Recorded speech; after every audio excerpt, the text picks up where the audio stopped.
Hey Car Stars, welcome back to the Car Star J channel. I'm Jay. Today we're going to be working on the Lexus ES300. We're just going to do a simple oil change, so it should be super fun, and that's it. Let's get into it.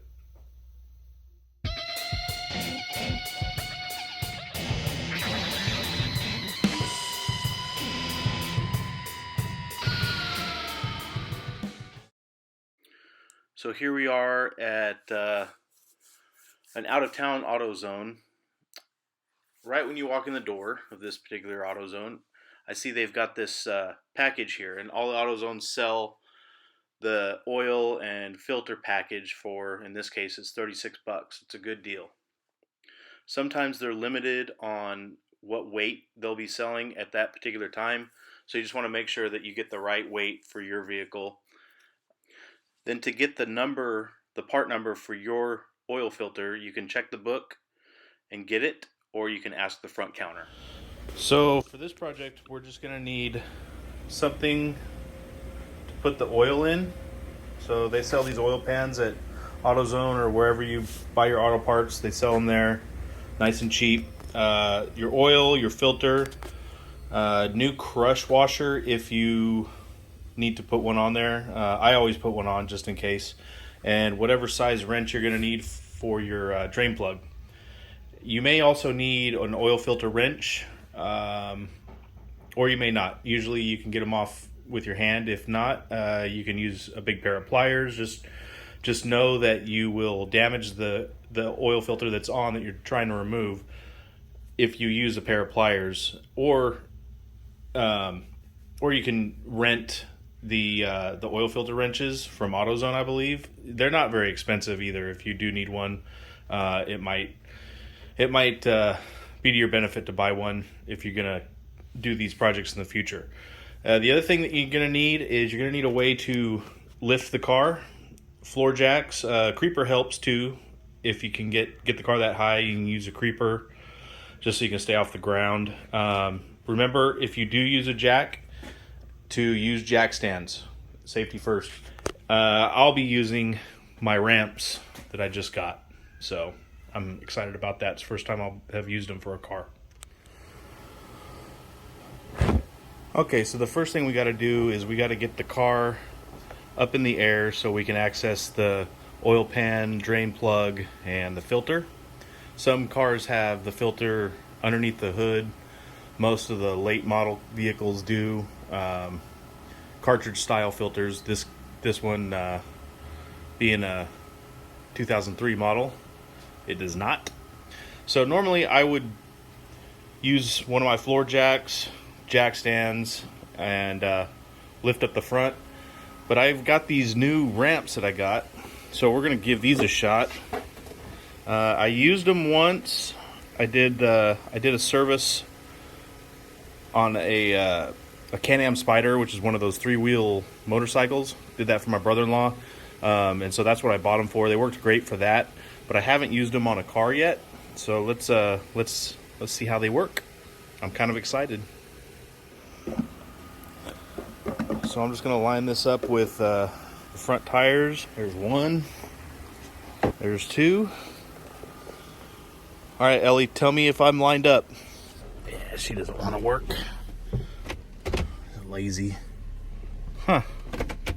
Cool. All right. So, I don't know if you guys can see the odometer, but this Lexus has the legendary Toyota Camry drivetrain in it. And, oh, there's the odometer right there.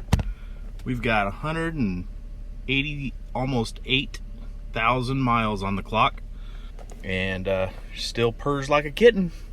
So we're gonna pop the hood on this bad boy. The motor's been running for about 5 minutes, and got the oil flowing nice and warm. Should make it a little easier to drain, and that should be good. And if you're not sure what oil to use, if you look at your fill cap, it should be printed on there, 5W30. You could also look in your owner's manual. Okay. So something I like to do before I start is I like to go ahead and just check the oil just to get an idea of the cleanliness, see if it's low at all. I just shut the car off. It's reading a quart low, but it's probably about a half quart low, I would guess. Older engine, probably burns a little bit of oil. Nothing too concerning.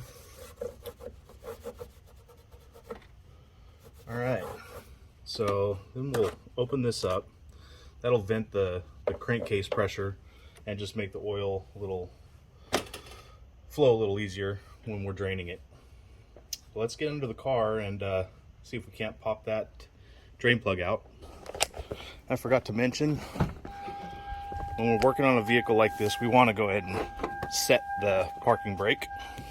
If this is your first time doing an oil change, you want to make sure that you are on the engine oil pan and not the transmission oil pan, transmission fluid pan. It happens all the time. People will drain their transmission fluid on accident. So just bear that in mind. This particular vehicle, your oil pan is on the passenger side towards the front of the engine is on the pointed towards the passenger side. So once you locate the drain plug, we can position our pan and crack it loose. Sometimes they're pretty tight. If it's super tight, don't force the issue too much. You don't want to strip that out because then that can cause all kinds of problems. But for the most part, they should just pop like that, and you should be good.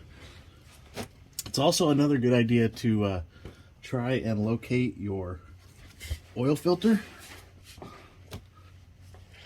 This vehicle, where are you, oil filter? Well, I thought it was down here, but I guess maybe it's up top. I want to verify that before I open the drain plug. Yeah, guys, I was wrong. It is accessed at the top. Go ahead and drain this out since we're down here, and then we'll head back up top side to do the filter.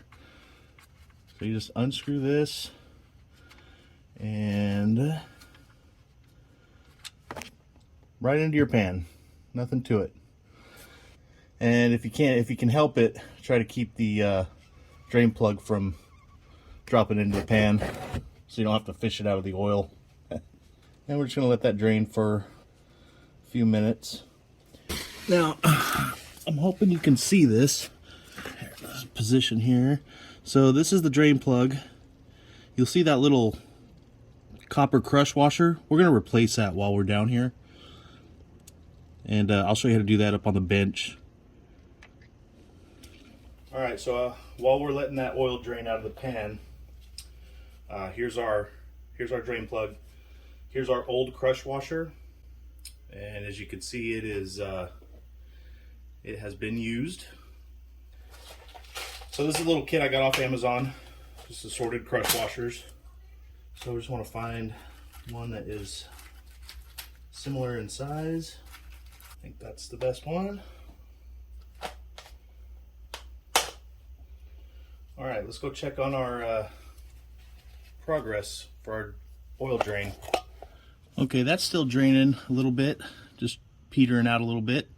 While it's doing that, let's go ahead and get our oil filter off. The oil filter, I don't know if you guys can see that. It's right underneath that front exhaust manifold. That will usually pop off. It's usually just hand tight. If whoever changed the oil last time lubricated the gasket, it'll be hand tight. If not, you may need to get a oil filter wrench on there. So that's still draining out of the oil pan. I do have another oil pan here. I'm going to put that under the front.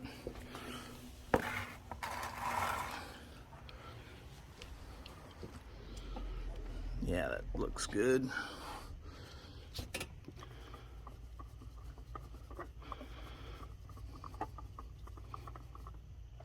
Okay, I can hear it. Hopefully I'm catching it. I'm not even close.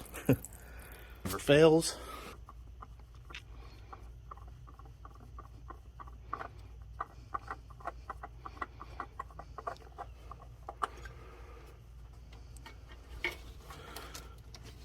pull it out.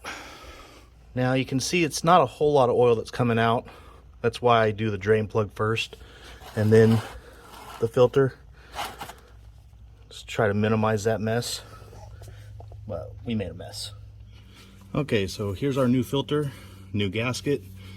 You see that's nice and pretty and new, but you want to go ahead and just take a little bit of old oil and just go around that ever so lightly, just so it'll be a good mating surface onto the block, and it'll seal properly, and it'll help the next guy doing the oil change to get that off like we were able to do. So pay it forward.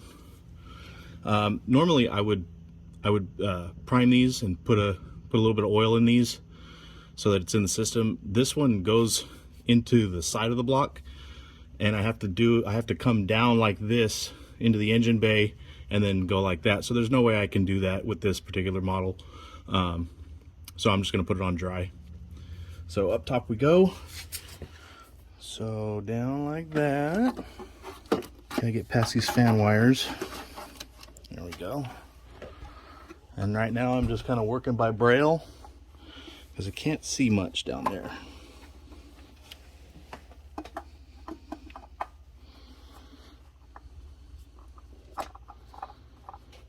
So right now I'm just trying to feel around, trying to get this started. You don't want to cross thread them. And there we go.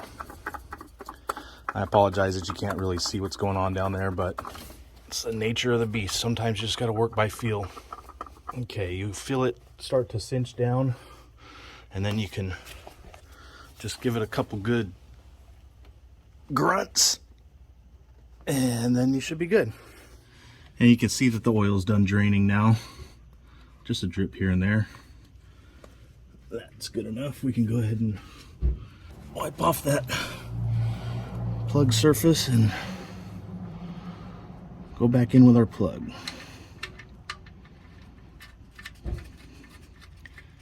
And of course our new crush washer. Boy, I made a mess. Alright, and don't forget to torque your drain plug down. There is a torque spec, but you just want to kind of feel that crush washer give, and then a little bit more, and that's good. You don't want to over tighten these. It's better to have to retighten them if they drip a tad bit than to replace your oil pan. All right, that's that, you guys. Now we can go up top and fill the oil.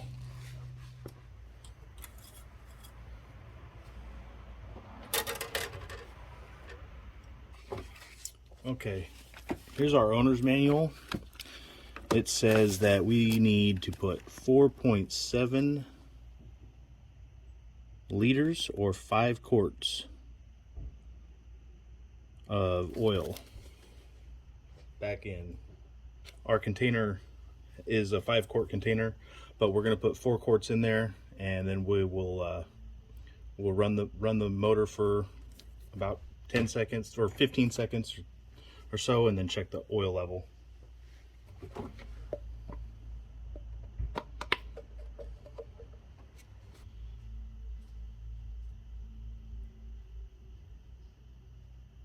The missus is inside the house right now, cleaning the house, listening to music. Hopefully you guys can't hear that. If so, you guys are going to get a voiceover.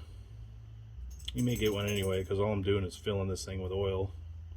This doesn't really make for compelling video, or maybe it does if you're into that kind of thing. I don't know what people are into these days. Okay, I've got about 3.5 quarts in there. Now I'm doing the last half quart. All right, that's about 4 quarts.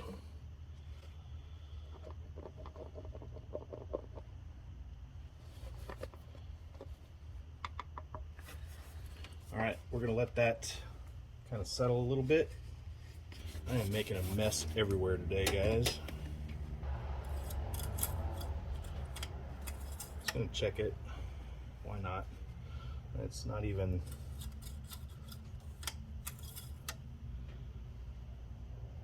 showing. Oh yeah, now it is showing up. Oh, I don't know if you can see that. It's showing up, but it's just Super clean, I could barely see it. Now time to start it. Let some of that oil circulate through the system into that filter. The other thing we want to do is when we start it, so we see our oil light right here, and we want to make sure that goes off, verify that we have oil pressure. It did. So I'm just going to let that run for a second. Okay, that system should be primed. So we're going to go ahead and shut it off. We're going to head back out and let that oil settle in the motor for a little while. Usually about, I don't know, I usually give it about 4 or 5 minutes. In the meantime, I'm going to start cleaning up some of my mess down below. And while I'm down here, I can check for some leaks.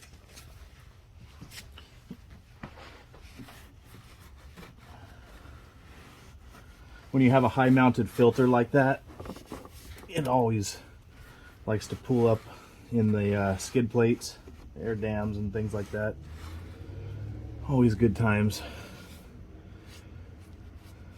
If you know any engineers out there, make sure you write them a lovely letter, send them a Christmas card. They're always looking out for guys like us and girls. I want to show you guys what I do with my oil filter. I like to let it drain into the pan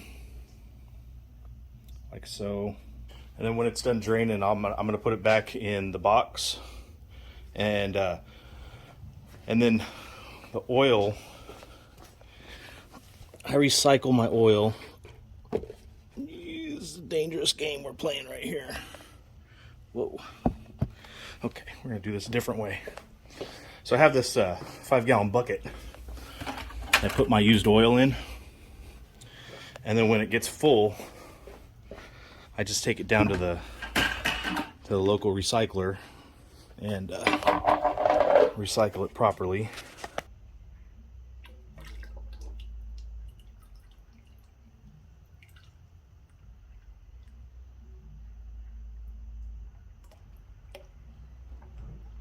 So we're going to check our oil level now.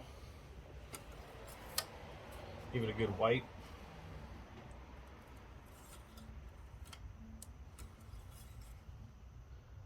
Check it out. Yeah, we are right at a quart low. Imagine that, guys. The owner's manual was correct. So we're going to go ahead and add our last quart.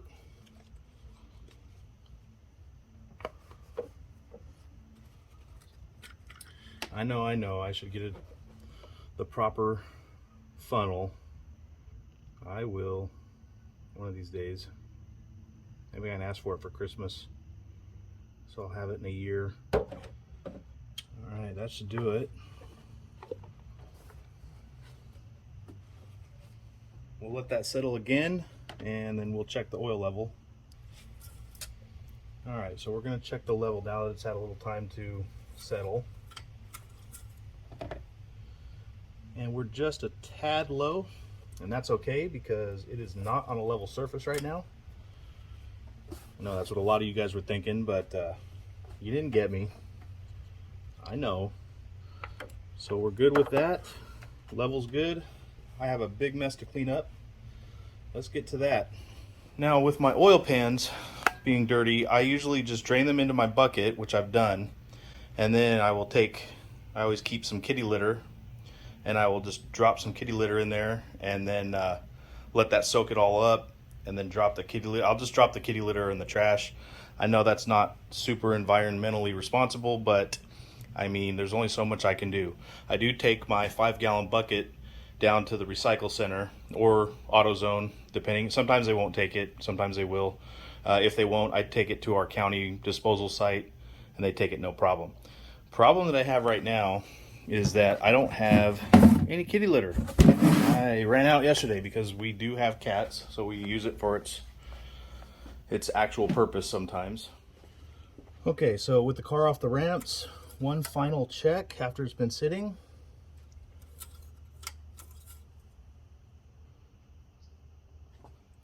And it's just right right there. So I'm happy with that.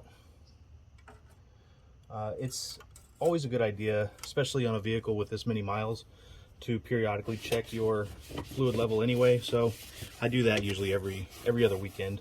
So I'll be doing that. This particular vehicle doesn't really burn any oil, which is just a testament to this drivetrain, this motor. So, but I still make a habit of checking all my vehicles, usually every other weekend. So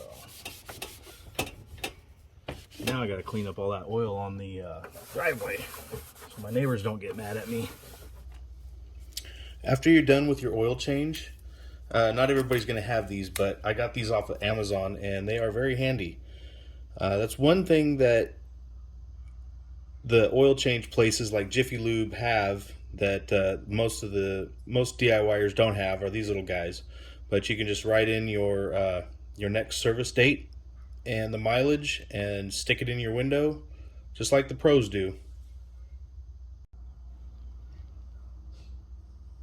There you have it. Alright guys, that's it.